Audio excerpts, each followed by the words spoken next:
eto na nga. Isa talaga sa memorable moments, di ba? Sa maraming babae, di ba yung 18th birthday natin? Debut. Oo, uso sa edad na ito, di ba? Siyempre, debut.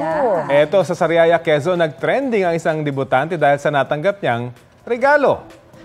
Pero, eto na nga not your ordinary daw ang debutant na si Antoinette Cosico.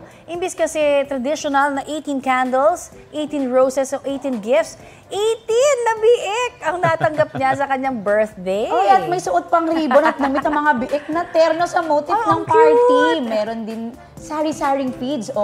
Kumpleto na kwento ni Antoinette, inspired ang pakulo na yan sa piggery business ng pamilya nila. Ayun Yung Nikita pala. Kabuhaya. Pangako naman niya, kapag lumaki at nanganak na ang mga alaga, magre-regalo rin siya. Give back, kumbaga. Talaga namang Trending! Diba? Galing Kapuso, para sa mga maiinit na balita, mag-subscribe sa GMA Integrated News sa YouTube.